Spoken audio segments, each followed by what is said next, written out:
Bab 6 Panggilku Sayang. Malam itu, ruang makan kediaman Frederick menjadi saksi bisu berkumpulnya sebuah keluarga. Dominic duduk di tengah, diapit oleh dua wanita yang statusnya sama-sama sah sebagai istrinya. Bibi mau makan apa? Pilih cemuanya, jangan malu-malu. Nanti dimalahi Paman Dom, celoteh Zoe, memecah kecanggungan. Zoe duduk tepat di samping Kayla, seolah menjadi pelindung kecil bagi istri kedua pamannya itu. Kayla terdiam, matanya menyapu deretan hidangan yang tersaji di atas meja. Ada salmon panggang, sup rumput laut yang mengepul, hingga ayam goreng rempah yang aromanya begitu menggoda. Selama hidupnya di rumah Siska, ia hanya mengenal nasi putih dengan sisa sayur yang hampir basi. Jika beruntung, ia mendapat sepotong tahu. Pagi hari, biasanya Kayla hanya minum segelas air putih dan satu buah apel untuk mengganjal perut sebelum ke kampus. Apa saja, Zoe, jawab Kayla pelan. Nah, Bibi ayo makan ayam goleng. Zoe suka sekali ayam ini, dagingnya empuk ndak kayak daging naga, ucap Zoe sembari memindahkan potongan paha ayam ke piring Kayla. Clara, yang duduk di sisi lain Dominic, menatap pemandangan itu dengan tatapan jijik yang tak disembunyikan. Clara memilih serbet, hatinya panas melihat kedekatan Zoe dengan Kayla. Entah guna-guna apa yang dia gunakan. Sampai-sampai anak sekecil Zoe bisa menempel padanya seperti perangko, gumam Clara dalam hati, bibirnya berkedut menahan makian. Kayla mulai makan. Ia tidak bisa berbohong bahwa perutnya sudah berontak sejak semalam. Ia melahap ayam goreng itu dengan lahap, membuat pipinya menggembung lucu. Cih, kalau kau makan seperti orang kelaparan begitu, kau bisa cepat gemuk. Ingat ya, suamiku punya standar tinggi. Setelah kau jadi babi hutan, mungkin dia akan langsung menceraikanmu detik itu juga. Celetuk Clara sinis, matanya melirik tajam ke arah Kayla. Lihat tubuhku, aku sangat hati-hati memilih makanan supaya suamiku betah bersamaku. Tidak seperti orang miskin yang baru melihat daging. Dominic tetap diam, wajahnya datar seolah sedang mendengarkan laporan bisnis yang membosankan. Sementara Diego dan Elise hanya saling lirik, lalu kembali menikmati hidangan mereka. Mereka sudah sepakat untuk tidak ikut campur dalam perang dingin ini selama belum ada piring yang melayang. Oh ya, aku lupa, kau kan tidak pernah makan makanan enak. Sedangkan aku sudah mencoba semuanya dari Paris sampai Milan sampai rasanya aku bosan. Lidahku sudah terlalu mahal untuk makanan begini. Clara melipat tangan di dada, kepalanya mendongak angkuh. Awas, perut kampunganmu bisa sakit kalau dipaksa makan mewah. Kayla menelan suapannya, lalu menatap Clara sambil senyum tipis. Terima kasih atas pujiannya, Kak. Aku akan ingat kalau kakak sudah bosan jadi orang kaya. Dominic hampir tersedak air yang diminumnya. Ia menahan tawa dalam hati. Gadis kecilnya ternyata punya taring yang cukup tajam untuk membalas tanpa harus memaki. Makanlah sup ini. Dominic mengambil semangkuk sup rumput laut hangat dan meletakkannya tepat di depan Kayla. Ini bagus untuk staminamu. Terima kasih, Tuan, ucap Kayla refleks. Tuan, sahut Diego seraya meletakkan garpunya. Kau memanggil suamimu dengan sebutan Tuan. Apa kau pikir dia bosmu di kantor? Kayla tersentak dengan wajah merona merah. Ia lupa kalau Dom pernah menyuruhnya berhenti memanggil Tuan. Sebelum Kayla sempat menjawab, Dominic sudah memotong lebih dulu. Dia masih belum terbiasa memanggilku sayang, Pak. Maklum, hubungan kami berawal dengan sesuatu yang tak terduga. Nanti malam aku akan mengajarinya pelan-pelan di kamar, jawabnya tenang. Cih, sayang katanya. Diego mengejek sembari melirik sang putra. Cinta istri pertama saja diduakan, gaya-gayaan mau mengajari soal sayang. Diego, cukup, lanjutkan saja makanmu. Elise menimpali sembari mencubit perut suaminya di bawah meja. Au, rintih Diego yang langsung terdiam 1000 bahasa. Merasa panggungnya direbut dan perhatian Dominic sepenuhnya beralih pada Kayla, Clara mulai melancarkan aksinya. Sayang, Aku juga mau sup rumput lautnya. Ambilkan untukku juga, pintanya dengan nada manja yang dibuat-buat manis. Diego yang sudah kembali tenang, menyahut tanpa menatap menantu pertamanya itu. Bukankah kau tadi bilang sudah bosan dengan semua makanan ini, Clara? Kenapa minta lagi? Wajah Clara memerah padam. Ia merasa dipojokkan oleh mertuanya sendiri. Maksudku, aku hanya ingin disuapi Dominic, Pak, ucapnya kikuk. Zoe yang sejak tadi asyik mengunyah, tiba-tiba menatap Clara dengan tatapan menyelidik. Bibi galak jangan makan cup itu. Nanti Bika cakit pelut kalau makan cembalangan. Katanya Bibi Bocan, celetuk Zoe. Bial Bibi Ki yang makan cemuanya. Bibi Ki kan mau punya bayi, jadi wajib makan banyak supaya bayinya ndak kelaparan di dalam pelut. Kalau Bibi galak kan ndak mau punya bayi, jadi minum aja cukup, kan? Dek. Meja makan mendadak hening total mendengar ucapan Zoe. Clara terpaku, matanya melotot menatap Zoe yang kembali asyik menyendok nasinya. Ucapan bocah 5 tahun itu tepat mengenai titik terlemah Clara, di mana ia enggan memberikan keturunan untuk Dominic sampai detik ini. Dominic tersenyum tipis, sangat tipis hingga hampir tak terlihat. Lalu mengusap kepala Zoe dengan bangga. Anak pintar. Clara merasa berteriak meledak saat itu juga. Ia menatap Kayla yang kini tertunduk, lalu beralih pada Dominic yang sama sekali tidak membelanya. Kalian semua memojokkan aku. Sudahlah, Clara. Jika kau tidak nafsu makan, silakan kembali ke kamarmu. Jangan merusak selera makan Zoe. Kau tahu bukan bagaimana Zoe kalau sudah ngambek. Ucap Elise tegas. Clara pun bergegas bangkit dari duduknya dan berjalan ke kamar lalu menutup kasar pintunya. Semua ini gara-gara Jalaeng itu. Prang. Clara menyapu seluruh botol parfum mahalnya hingga hancur berkeping-keping di lantai. Napasnya memburu, dadanya naik turun menahan amarah yang membakar kewarasannya. Semenjak kehadiran Kayla, dunianya yang sempurna mendadak runtuh. Perhatian Dominic, pembelaan mertuanya, bahkan kasih sayang Zoe, semuanya direnggut paksa oleh adik tirinya yang dianggap sampah itu. Ark, kenapa jadi seperti ini? Kenapa semua orang membela dia?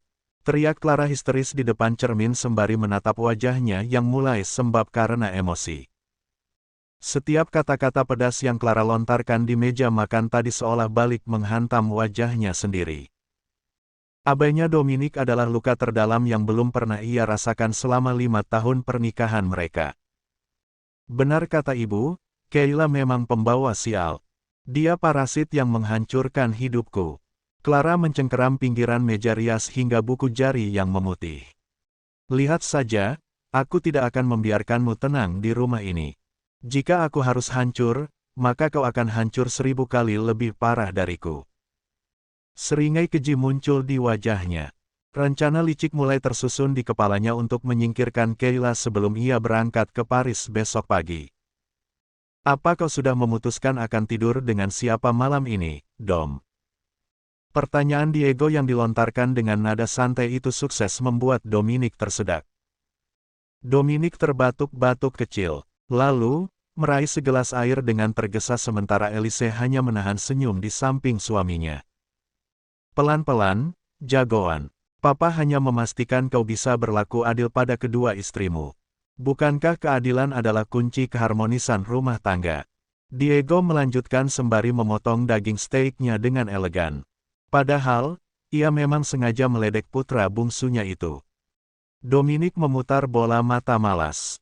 Ia tahu persis ayahnya sedang menikmati momen penyiksaan mental ini. Setelah mengatur napas, Dominic berdehem pelan, melirik Kayla yang duduk di sisi kirinya. Gadis itu nampak tenang, karena ia sedang asyik mendengarkan celoteh Zoe tentang film kartun kesukaannya. Aku akan tidur dengan Clara. Katanya, besok dia akan pergi ke Paris untuk pemotretan, jawab Dominic dengan nada datar. Sayangnya, itu bohong. Dominic hanya ingin melihat reaksi Kayla.